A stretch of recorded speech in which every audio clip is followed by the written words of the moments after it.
sassy, a little bit crazy, a little bit classy. We got dreams and we got goals. We're just a couple of old sassholes. Hello. Hi. Hi. Hello. And welcome. To a couple of Sassholes. I'm Brooklyn Maple. And I am Heather Terry. And this is our podcast about true crime and those stories that make you like run to your car really fast after you leave Target and it's dark outside. And whenever you hear like some noises at your house, you freak out and run downstairs, make sure the door's locked. So that's what we do. We instill fear in you. Do you, if I lived in your house, like, do you run up the stairs real quick after you No. turn the lights off? No? Nope. I would. I oddly That's do the not feeling. get scared. I don't know what it is. Maybe it's my ignorance in all things that I'm ignorant on, but I'm like, if somebody's going to attack me, I'm going to fuck your shit up. Like, I'm going to fuck their shit up. Like, I am going to have so much of your DNA ripped underneath my fingernails. They're going to find you anyway, motherfucker. Whoa. That's how I feel. Well, that's good. Go down swinging. Yeah. I like that. And, you know, I have weapons.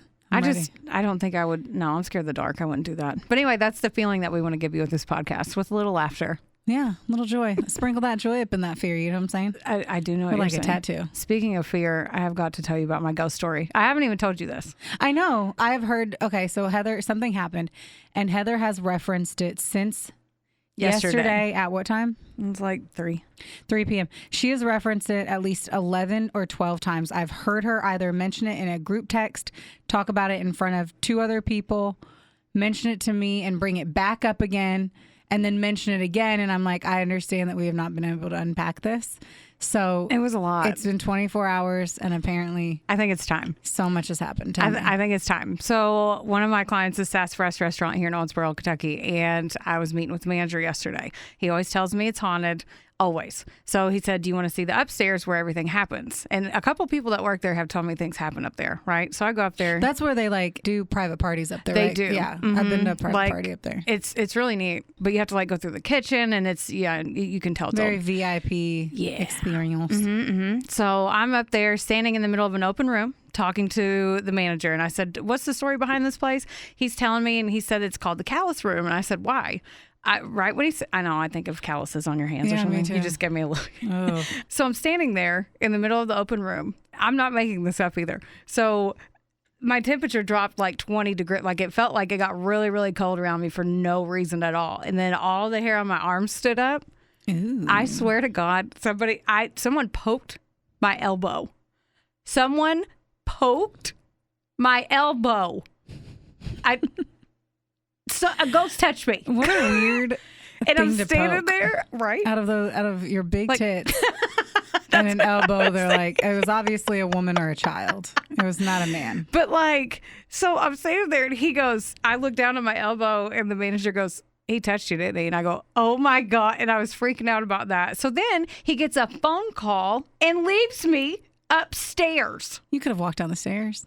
So I was like, okay, I'm going to sit here. So he came right back up and he goes, oh, I just realized what I did. And I'm like, so then we're talking. And at the end, I said, well, I have a medium friend. And she told me that I have abilities, quote unquote. And right when I said that, the 2 light bulbs above me flickered and went out. I That swear is so wild. to God. So then I'm panicking. The rest of I was all shook. I like tripped when I was walking out the door. I was like, yeah, I want to go downstairs. And then I left. And then he texted me after. He's like, you okay? I was like, yeah, it's fine. Just, yeah. He's like, oh, it was just Mike. Okay.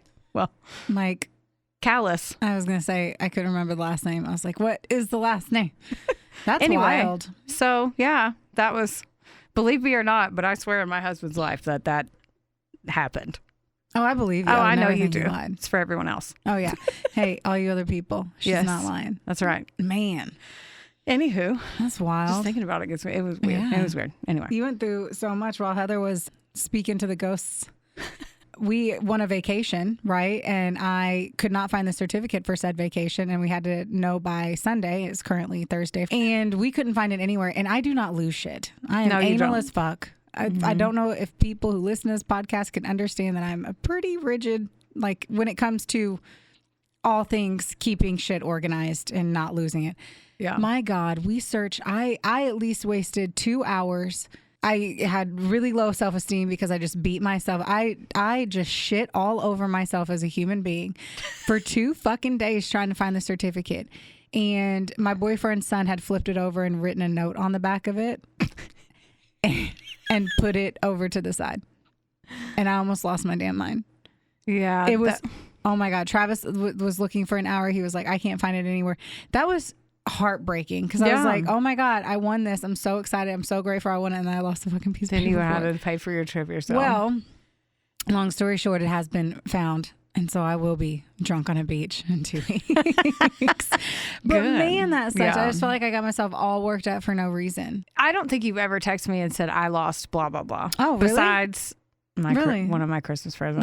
The infamous Christmas present of October of 2022 that I still have never found. And I've shredded my whole house to pieces and can't find it. You'll find it. I can't wait for the day. You'll find it. It's going to be awesome. Don't tell me. It's going to be great. Yeah, don't tell me. Oh, I'm not going to tell you. Okay. I've waited all this time. I've literally had it-ish somewhere in the house since October. Like, I'm not worried about telling you. It's true. Okay, good. Because I don't want you to. Bullshit. Well, I'm now the Ohio Valley medium, and you're going to Florida. That's basically what we wanted to update you guys one more on. Thing. I had to tell you this story because I know I'm not going to give any names involved, but somebody told me a story about a guy because I just have to unpack it. I just have to unpack it with you because she told me and I was like, oh, this is going on the fucking podcast list. So what had happened was the guy would eat lunch every day in a break room with her. The dude had a beard. Okay. And every day, I guess he would he would have a sandwich or something, but he was also really annoying. It would like ask everyone like, what do you have for lunch today? I don't know. Anyway, long story short, at the end of his meal, he would take just one piece of bread and he would fold it in half and wipe his beard. You're lying. Off. No, you're not. And then eat the piece of bread. You're lying. You're lying to me. Why? Where? What state? Indiana. Okay. Yeah. Was there mustard? I don't know.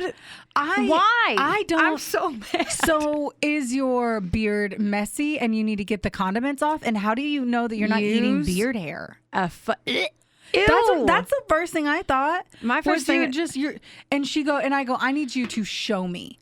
And she goes, piece of bread, folded in half. No. Wiped it like a napkin. Sister. Like that over the mouth region. I'm going to vomit. Then would fold it in half. No, and I'm going to consume vomit. it. Absolutely not. That's why I'm here to bring you fucking treats. Send Brooklyn your hate mail for gagging because why? I don't know. I can't tell you. I don't have a beard and I didn't do it. Oh. Yeah, it's good shit. I'm so grossed out. And you know how I like wipe my mouth every 2 seconds when I eat because oh my God, it's the funniest thing, guys. I don't like No, that. Heather is the most, for her being who she is. What does that mean? Your personality. She eats like a Victorian queen. You do. You eat these like precious little bites. She literally dabs the corner of her fucking mouth after every bite. Well, I don't. She cuts with her left hand and switches it to the right, like literally a Victorian princess. She apparently went to etiquette school for 8 years growing up. I think we both know, and everyone knows that is a lie. That's what I'm saying. But you eat like a Victorian fucking princess. Well, I don't like a sloppy mouth. Well, to each their own. Other things that are exciting and coming up is our fucking... Okay, well, firstly... Yes. We're recording right now after work. Yeah, So we are. I've been thinking about it all day because I was like, we did this in the past. We would do it on lunch breaks, which was a terrible idea because on lunch breaks, our assholes were puckered because we needed to hustle and get back to work. But now we're doing it after work because summer's coming up and it's important for us to have our weekends and not be recording. And it's just easier on a weekend. Yeah, it really is. And so I've been like mentally preparing to get my head in the game to record after work. And it has been a busy fucking day. And I'm like, you really got to switch gears. Like, yeah. But the good part pivot. is. What? Pivot. Do you remember that? Yes, Pivot. from Brent. Yeah. I don't know what the hell you said. I see. Well, it's good though. Well, not good, but we haven't been around each other very much. So we're kind of like, because we haven't seen each other very much today. No, we have not. But our photo shoot is this weekend. We're really excited about it. Gosh, I can't wait to catfish everybody. You better Photoshop the shit out of my photos. Like if someone sees me in person, like, no, that's not you. There's a different girl in the pictures. That's what I expect. No. Yes.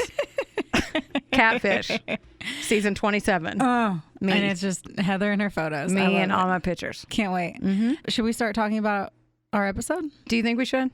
I believe so. Okay. I believe 'tis time. All right. Okay. So I'm going to go first because it's my turn and I'm fucking going first. It is your turn. So I'm doing it. With that, let's talk about the topic.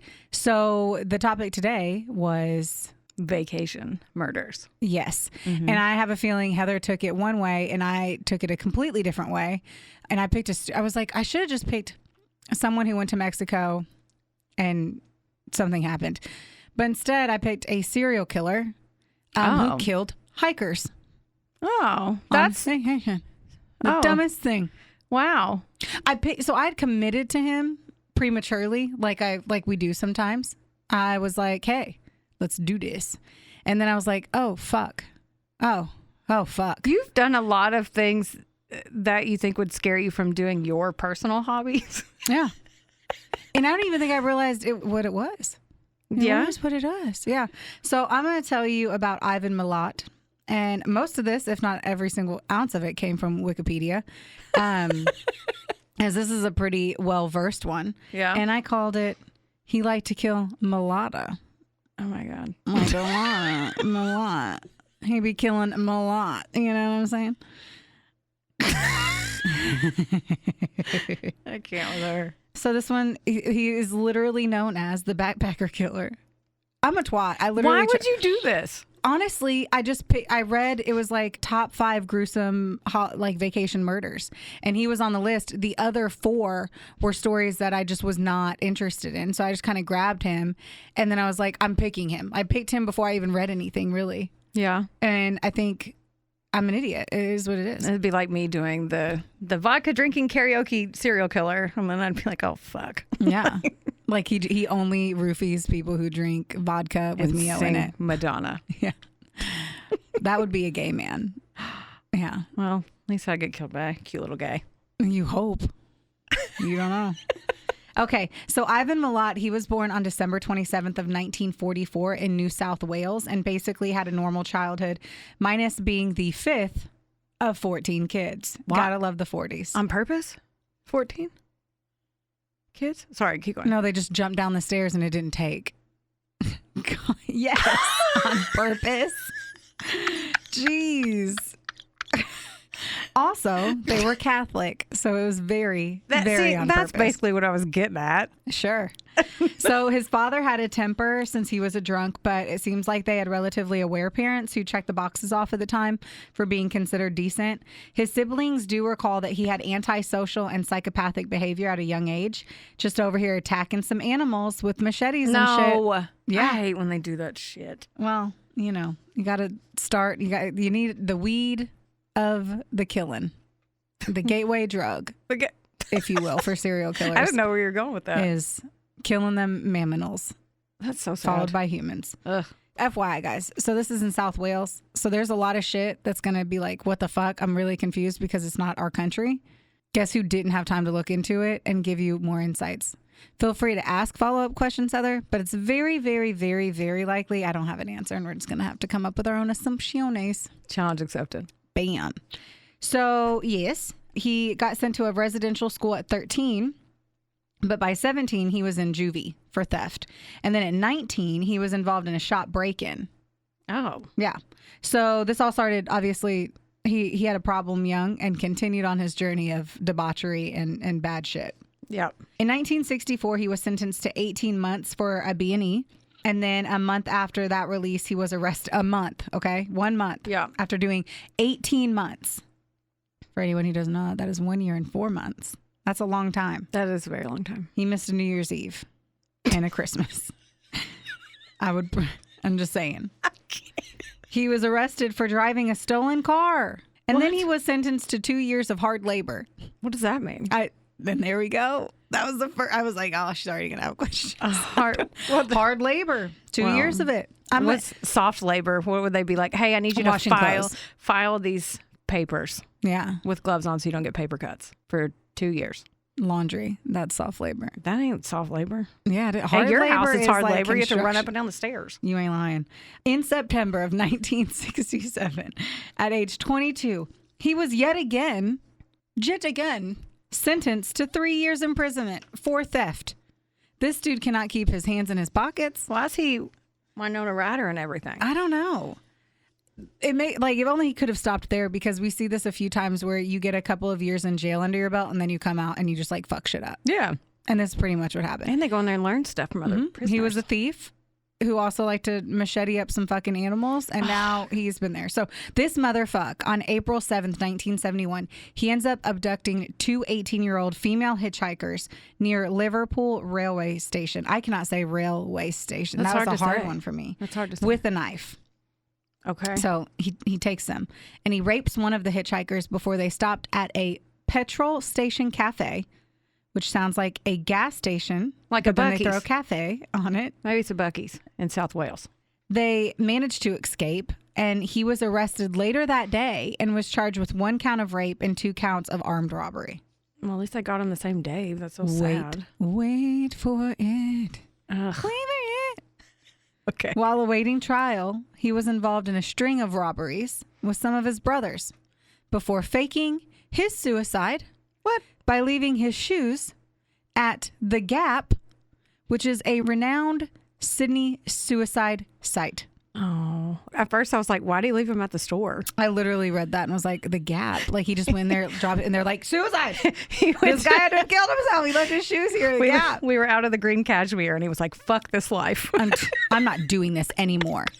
I will not live this way. I will leave my shoes here and I will hang myself. I don't know. I hate that we're laughing at suicide. Well, I mean, we're not laughing. We're laughing at this dude. Yeah. So then authorities believe that he then fled to Queensland and Victoria before flying to New Zealand, where he lived for 2 years. However, he was suspected of having returned using a fake passport and then lived somehow like without any detection. I don't know. There's a lot of like, what the fuck, but it was also the 70s. The 70s. That's what I was going to ask you. I mean, back then, it's like paper driver's license and shit, right? Like you could just print it out. Off. He was rearrested though in 74 after his mother was taken to the hospital from having a heart attack. But the robbery and the kidnapping cases that were filed against him at trial with the help of his family lawyer, John Marsden, was like basically trying to get him off. Oh. So basically he disappeared because he left his shoes at the Gap. And then his mom had a heart attack. He went to the hospital. And that's whenever they were like, ooh. You're not dead. Yeah. Those weren't your death shoes. Right. And I guess his attorney gets him off. The dude disappears again because once more, it's not hard in the 70s. So he takes a job as what is a job that serial killers take? You know, Truck driver. Really? Yep. Oh, I got In it. 1975, and by the time of his arrest, he had worked on and off of the Roads and Traffic Authority for 20 years. So fast forwarding, he ends up getting that job after all of this, and he has a job where he can kill people for 20 years. Oh, no. In 77, he unsuccessfully attempts to rape and murder 2 women who were hitchhiking from Liverpool. And you remember that story, and he ends up getting off. And now let's leave all of that as a what the fuck, like what the absolute fuck, and we're gonna fast forward into the 90s. Okay. Because basically the point of telling you that part is to say things are very confusing. He got caught, got off, disappeared. He also got caught a lot. Yeah. So But I nothing don't stuck, fucking so know. maybe he was just like, I'm invincible. Yeah. I'll just leave my shoes somewhere else. Exactly. That means suicide. That is a follow-up. We have a follow-up on that. Yeah, I can't. So let's fast forward into the 90s when the hair was tall and the shoulders were padded and life was swell. Did you write that? I did. God, I love you. On the 19th of September, 1992, 2 runners discovered a concealed corpse while they were in I'm going to struggle on this. It's Belanglo. Belongo? Bologna. I don't know. No, really. What do you think it is? Bingo. Let me see. Belanglo. Belanglo? Belanglo. We're going to call it that. I'm going to try really hard to say that. The Belanglo State Forest, which is in Australia. The following morning, police discovered a second body, which was just 100 feet from the first. Oh. They quickly confirmed via dental records that the bodies were those of Caroline Clark, who was only 21 years old, and Joanne Walters, who was 22. Oh. They were missing British backpackers who were last seen in King's Cross on April 18th in 92. Walters had been stabbed 15 times, 4 times in the chest, once in the back, and 9 times in the back. Well, yeah, I said that right. So 10? 4 times. 15 10 in the times. back. No, 10 in the back. Because you said 1 in the back, 4 in the chest, and then 9 in the back. So 10 in the back, right? Is this a math quiz? Oh, you meant neck. 4 times in the chest, once in the neck, and 9 times in the back. Unfortunately, that would have paralyzed her. Oh. Clark had been shot 10 times in the head. What? 10 times in the head at the burial site. And police believe that he had used her as target practice. Motherfucker. Mm-hmm. So we can cry because that was utterly terrible. After a thorough search of the forest, they ruled out the possibility of any other bodies being there. Let's go down the street to October 5th of 1992, so a year and a month later-ish. A local man is searching for firewood when he discovers bones in a particularly remote section of that state forest. He returned with police to the scene where 2 bodies were quickly discovered and later identified as the Victorian couple from Frankston who went missing leaving Sydney for Confest near Albury on December 30th, 1989. So that's Deborah Everest, 19, and James Gibson, 19. Oh, my God. They were little babies. They're all so young. They were little babies. Fuck this guy. Mm-hmm. Gibson's skeleton was found in the fetal position. So that was the guy. He had showed that there were 8 stab wounds on his body.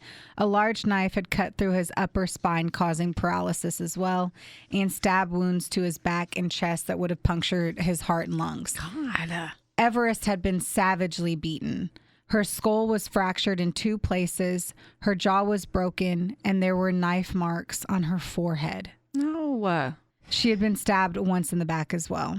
The presence of Gibson's body in the forest puzzled investigators as his camera had previously been discovered on December 31st, 1989, and his backpack later on March 13th of 1990 by the side of the road at Galston Gorge, which was 75 miles to the north. So he's just throwing shit out the window. 75 miles away. Mm-hmm. Yes, that is unbelievable. Yeah. The brutality of these. Yeah, psycho. Just stab someone in the forehead. No, that's fuck him. Psycho. Yeah. On November 1st of 1993, a skeleton was found in a clearing along a fire trail in the same forest during a police sweep. It was later identified as that of Simone Schmidl, 21, from Germany, who had been missing since leaving Sydney for Melbourne on January 20th of 91. So almost 2 years later, and bore at least 8 stab wounds. 2 had severed her spine, and others would have punctured her heart and lungs. Did he know to do that? Like, he had to. Yeah, like, he did. That's sad. It's his MO. Because it allowed him, which I'll end up mentioning it again because I suck at pre-reading my stuff as I'm reading. He did it as a form of torture. All right. Clothing found at the scene was not Schmidl's, though, and it matched that of another missing backpacker, Anja Habschneid. The bodies of Anja Habschneid, I'm trying here, different languages. Yeah, you're trying. She was, and I think that's a she, 20, and Gabor Neugbauer was 21. They were found on a nearby fire trail on the 4th of November in 93 as well, in shallow graves that were only 160 feet apart. Habschneid had been decapitated. What? And despite an extensive search for her skull, it was never found. And Neugbauer had been shot in the head 6 times. As I say all of their names differently each and every time I mentioned it. You're trying, though. I'm doing the best I can. Language barrier. Yeah. Yeah. That's a lot to... Yeah, God. Yeah. To make matters worse, there was evidence that some of the victims did not die instantly from their injuries. Yeah. So let's take a moment here. And here's where I wanted us to take a look back and look at the dates and the disappearances. Okay. Of each one. 1989. So this is the 30th of December. Australians Deborah Everest and James Gibson, who were 19, they leave their homes in Melbourne. The couple first went to Sydney, where they stayed at a backpacker hostel in the inner city suburbs. After checking out, they were last seen heading for Confest, planning to hitchhike to Albury, because hitchhiking was such a thing. Even though this is 89, and people did start to pull back, but the 70s, that's how people got around. Yeah. Right? Like that was literally how you got places. Not so much in the 80s and 90s, but it was still a thing. A day after they were last seen, a bushwalker found Gibson's camera by the road at Galston Gorge in northern Sydney. The person took the damaged camera home and only reported it when Gibson's empty backpack was found in the same area a month later and was linked to a couple's missing persons report. Well, I mean, I guess you wouldn't think to. Why would you ever think to do that? Well, I mean, we would. Well, I would look through because I'm nosy, but like. I wouldn't. I'd assume that somebody, like their camera fell out of their backpack and someone drove over it. That's what I would think. Yeah. And wouldn't think anything of it. And then, as I mentioned, both of them were found in the state forest on October 5th. 91, on January 20th, German Simone Schmidl, who was 20, set off to hitchhike from Sydney. She told acquaintances that she was off to Melbourne to meet her mother, who was flying in from Germany to join her for a camping holiday. She was last seen at a train station preparing to leave for Western Sydney, where she was attempting to hitchhike. On the 1st of November, her body was found in the state forest, and she had died after once more suffering numerous stab wounds. December 26th, same year, German backpackers Gabor and Anja, they left the Backpackers Inn at King's Cross in Sydney to hitchhike to Adeline and Darwin. On November 4th, both were found in the state forest as well. Oh my gosh. 92. On April 18th, British citizens Joanne Walters and Caroline Clark, they had left King's Cross to hitchhike together around Australia. They were headed for Victoria to pick fruit and made it to the Bully Pass near Wollongong, where they reportedly asked for directions to the Hume Highway. On the 19th of September, they were both found in the state forest. They were just trying to go pick fruit. Yeah, like be all cute. Yes. Examination of the remains had shown evidence that some of the victims had been tortured. In response, on October 14th, there was a task force Air, containing more than 20 detectives and analysts set up by the New South Wales Police, started their investigation. So on the 5th of November, the New South Wales government increased the reward in relation to the killings to $500,000. Ooh. Mm-hmm. Well, they need to do something. I mean, they had to try. After developing their profile of the killer, the police faced an enormous volume of data from numerous sources. Investigators applied link analysis technology, and as a result, the list of suspects was narrowed down from a short list of 230 to an even shorter list of 32. Okay. Yeah. Speculation arose that the crimes were the work of several killers. So they didn't really know. Given that most of the victims had been attacked while in pairs, that's what also fucking kills me is they were in there. Yeah. They always tell you not to do. The whole reason of not like backpacking alone is that movie like where the guy had to cut off his hand because he slipped and fell and he got stuck in, I think, Utah. His hand got caught between, and he was there for days until he cut off his hand. Oh, I remember that story. And that's the whole reason. Like if I slipped and broke my knee, dislocated something and I can't get out, you need another person. It's never... Like, you just would think you'd be safe traveling in pairs. These people were traveling in pairs. Didn't he get everybody in the back? Like, at least one of them in the back, so maybe he would sneak up behind him and get the one, paralyze them, then get the other one. Yeah. Really? But they had backpacks. So I feel like something it could have been when they were taking breaks or something, because you can't stab me through my backpack, a day pack, let alone one that's meant... Like, you stab it, you need a machete.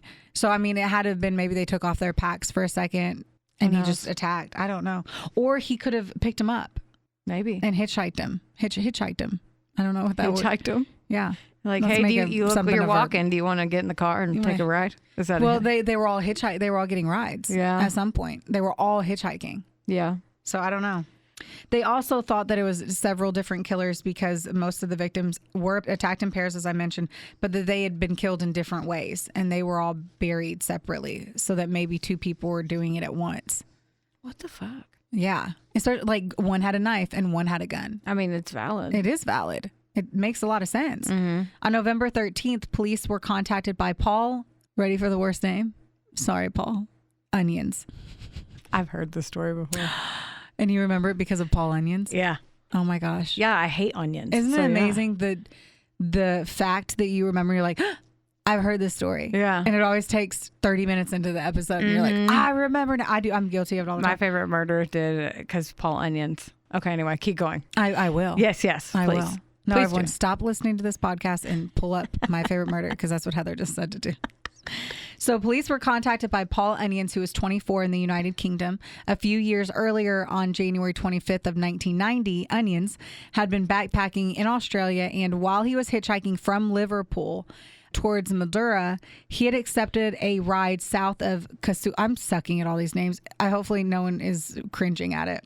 South of Casula from a man known only as quote unquote Bill, south of the town of Mittagong and less than 1 kilometer from the national forest, as I keep not calling it anything but the forest. Yeah. Bill pulled out a revolver and some rope to rob Mr. Onions, at which point he managed to flee while Bill fucking shot at him. Oh, that's terrifying. Onions had flagged down a passing motorist, Joanne Berry of Canberra, and together they described the assailant and his vehicle to the Barral police. Could you imagine me driving and then some guy running at you like, he's shooting at me, and you have to jump in, like get somebody in your car and drive off? That's what I wish a motherfucker would. That's what happened to that lady. Yeah. And the nice thing is that she stopped, right? Because most women would not stop to let a man jump into their car that's running. Maybe Paul Onions had a nice face because his name is not. You're right. So maybe he's cute. I'm going to look him up while you're talking. Do it. On April 13th, detectives refound the note regarding Onion's call. His statement was corroborated by Barry along with the girlfriend of a man who worked with Milat. I don't know how that happened, but we're going to figure. Yeah. How? I don't know. Police surveillance of the. Okay. So because of all of that. So number one, Paul Onions rocks, right? Let me see if I can say so enough. Paul Onions is awesome because he was realizing all of this shit happened, was paying attention to the news, and he was like, I have a feeling what this guy did, what he tried to do to me, the guy who attempted to kill me, is this guy. Yeah. And so he goes to the police and he informs them of this. The other person corroborated it, whatever. Yeah. So he agreed. She agreed. Then they bring in the girlfriend of somebody who worked with fucking Milat, of a man who worked, or the girlfriend of a man who had worked with him, and was able to like say this is the guy. Yeah, I mean, he has a very recognizable face. Your guy, like the main guy. Sorry, I was looking up Onions. Mm-hmm. I just wanted to see what Paul Onions looks like. Ivan. Ivan. Yeah, he has hooded eyes, and I think that's a lot of the reason why he has a face that you really don't forget. So the police decide to watch him. And they watch his house at Cinnabar Street in Eagle Vale, and they start this process on February 26th in 94. They soon learned that Milat had recently sold his silver Nissan Patrol shortly after the discovery of the bodies of Clark and Walters. Dun, dun, dun. Right. Wow. He gets rid of his vehicle that matches the description of a murderer. Mm-hmm. The police also confirmed that Milat had not been working on any of the days of the attacks. So he was off work. So, yeah, I mean. And acquaintances also told the police that he had an obsession with weapons. Basically, he was served up. Yeah, on a platter. With onions. Yeah, with a side of onions. When the connection between the Belanglo murders and Onions' experience was made, Onions, look at this. Look at what Mr. Onions did. He flew to Australia to help with the investigation. What a noble onion. Right? My God. On May 5th, he positively identified Milat as it could be Malay, and I keep saying Milat, but I think it's Malay, as the man who had picked him up and attempted to shoot him. Packed him. He hitchhiked him. Right? You ain't lying. Malay was arrested at his house on the 22nd of May for robbery and weapons charges that were related to Mr. Onion's attack after 50 police officers surrounded his house. 50. The search of the residence. Are you ready for the weapons that were found? How many? That's why they had so many cops, right? No, I don't know why. I mean, but it would make sense. Yeah, if he can kill two people they're like, with he really likes weapons. Honestly, if somebody went apeshit banana pants up in our house, we have enough weapons that there should be 50 cops outside because they're hunters, mm-hmm. Not serial killers. Yeah. But a lot of people, if you like a gun, you're buying more than one if you have disposable income to do it. That's how I am with chips. The search of the residence revealed a .22 caliber Anschutz model 1441 .42 rifle, parts of a .22 caliber Ruger 10-22 rifle that matched the type used in the murders, a Browning pistol, and a Bowie knife. Not that many. They also uncovered items belonging to several of the victims. Oh, really? He had kept his trophies. The homes belonging to Malay's mother and 5 of his brothers were also searched, uncovering more items belonging to the victims. So he was still in contact with his family this whole time. I was wondering that too. Mm-hmm. But you told me not to ask questions. No, I was Yes. curious to see. Okay. Yeah. Wow. Yes. Doing and a his murder Easter brothers, egg hunt. because he had 84 fucking family Yeah. members, had victim. So they had to have known. There's no way. I don't know. I say that, and I've seen so many Lifetime movies, and I've read a plethora of books where you steal the necklace of a person that you killed and then you give it to your girlfriend and she doesn't know. Mm-hmm. That is true. Everyone, you should ponder if anything comes to you without a receipt or a tag on it. That's right. You cannot give me a necklace in a box and be like, I got this. Where'd you find it, motherfucker? There should be that little white tag. You open the stuck lock on and I'm there. like, don't open it. And there's just picture of 2 people you don't know. Oh my God, that'd be terrifying, Right? actually. I know. I don't care for that. Well, I'm not going to do it. Thank just you. So you know. I appreciate it. You're welcome. So Fuckwad appears in court on May 23rd, but he did not enter a plea. On the 31st, he was additionally charged with the 7 backpacker murders. 7. On June 28th, Malay sacked James Marsden, who was his family's lawyer, and sought legal aid to pay for his defense. So his family had a lawyer. Just to defend them, though? Mm-hmm. Because And they had a family attorney from before. That same attorney, I'm pretty sure, is the one that got him off for the robbery charges. So to have a family attorney, to me, says, dun, dun, dun. Right? You do dicey motherfucking shit. Who has a family attorney? Either you're a gajillionaire or you're on the show Dynasty or you're really, really rich. I don't get it. I don't have a family attorney. You don't? Because I'm not doing things that require me to have a family attorney. A family attorney. It just, it bamboozles me. Whenever you if download will. an app and then it's like, accept all these terms and you're like, hang on, I got to call my lawyer. Right? I got to call. I had him look over my fucking, I'm going to look over my iTunes. my offer letter. You- Like, what the fuck? Meanwhile, so his brothers, Richard and Walter, were tried in relation to the weapons, drugs, apparently there's drugs, and stolen items found on their properties. So the fam bam, the Malays were crushing it. yeah. The Malays were crushing it. They were like, you know what? Fuck it. Let's get into drugs, sex, weapons. I included sex. I don't, You're going to steal shit. what I'm if not they sure there were had to be very sex. prudish drug using Never. gun If you're a drug wielding? user, things are getting poked in all the holes. Tell me I'm wrong. Especially as a woman, you're selling your body for sex. If you're big into drugs, it's happening. What's happening? It is. It is. I see shows. I've seen Law and Order. I've seen shows. I have one of them televisions. I know what's happening in life. I know stuff goes in holes.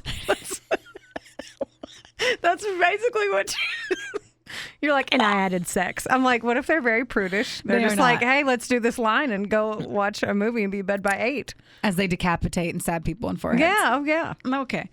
Anyway, a committal hearing for Malay regarding the murders began October 24th and lasted until December 12th, during which over 200 witnesses appeared. Damn. Based on the evidence of the beginning of February 95, Malay was remanded in custody until June of that same year. So his trial opened at the Supreme Court of New South Wales in Sydney on March 26th in 96 and was prosecuted by Mark Tedeschi. I don't know. Man, you have some names in this one. It's a hard one. It's a Yeah. hard knock life over I here, knew guys. that was coming. Despite the overwhelming evidence against him, Malay is reported as having been confident that he would be found innocent. Why do they always do that?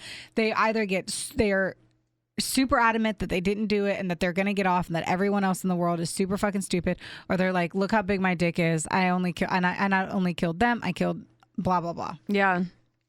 There's only It's typically how it goes. Route A or Route B. I guess. Motherfuckers. In phone recordings that were made for the ABC's Australian Story program in 2004, Malay had stated his grounds for believing he would be found innocent at trial. My basic defense in my trial was that it wasn't me. I don't know who did it.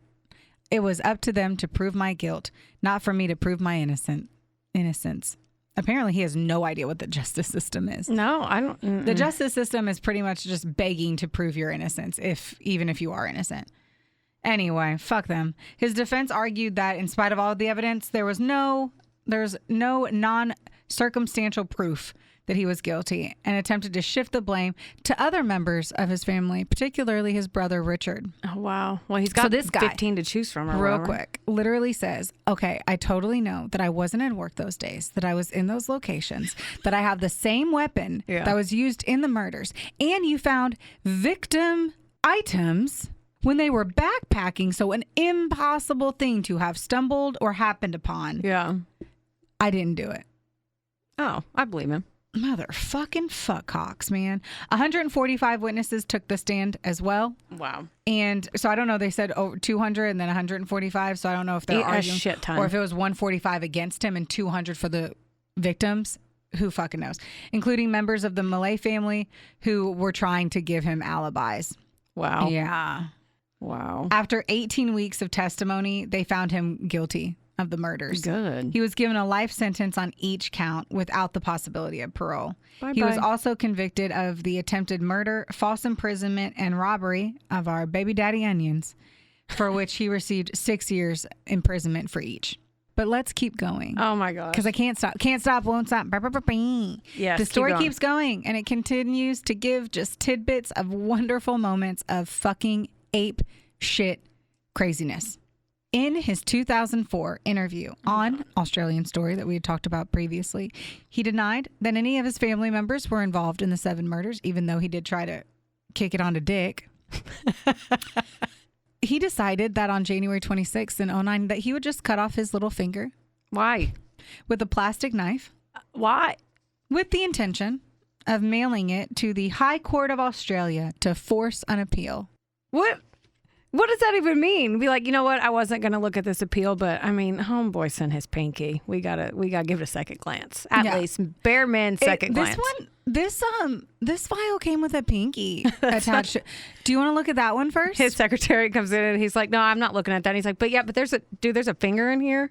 What? You know what? That's a good point. Let's read it. You should have led with the finger. Yeah. What the fuck? They're like, wait, but somebody sent a toe too. Like, I don't know. Anyway, he was taken to a hospital under high security, and he was obviously returned to the doctors. By the way, he couldn't get his finger put back on. I was going to hope they did it and they did it backwards. Could you imagine? They said that it wasn't possible. I'm pretty sure that the doctors were like, and no. Yeah. They're like, but it's on ice. Like, it's too slow. Oh, butterfingers. And they drop it. It went down the drain. 5 second rule. 5 second rule. And whatever, fuck him. He also tried to harm himself previously too in 2001. Would he leave his shoes somewhere else? Are you ready to know what he did? Leave his shoes at the Gap. He decided to swallow razor blades and staples and other random objects. What? It didn't work. He also, in May of 2011, he went on a 9-day hunger strike because those work. He did lose some weight. See, he did a juice cleanse and swallowed a lady chick. Good for you. Do you want to know why he did those? What? Because he wanted a PlayStation. Stop it. What? I don't make this shit up. What I is literally wrong with pretty much just copied Wikipedia and I'm breezing through. He wanted for a all PlayStation? Wikipedia listeners out there. Luckily, Wikipedia can't come after us for reading their shit, right? I don't think they can. It's free speech. Sure. We'll find out. We'll just mail him a pinky toe or whatever. Right? It'll be fine. May 2019, he was transferred to the Prince of Wales Hospital in Randwick. And this is when he was diagnosed with terminal esophageal. How do you say it?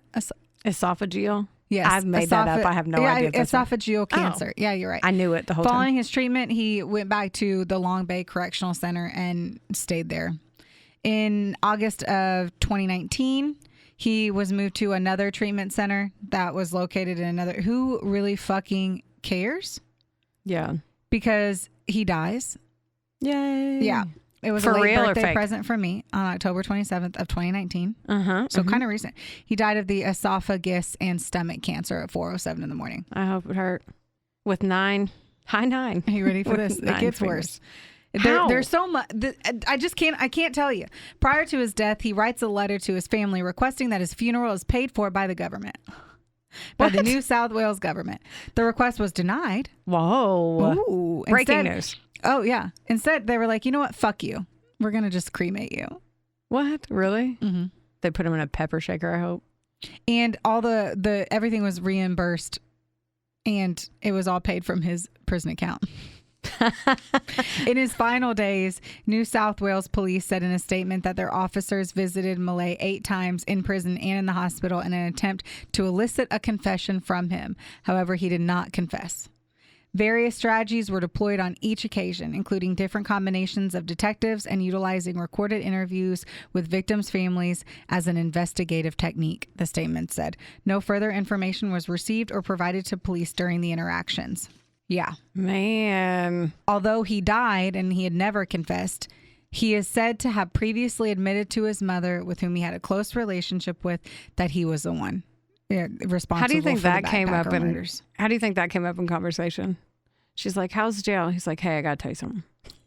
He probably told her before he was in jail. That's how all that shit went down. I think you're right. So there was this list Oh no. that I found that was people that they thought he could have killed. Okay. Now, when I say that, they were literally, they went missing near and around where he was working at the time. Okay.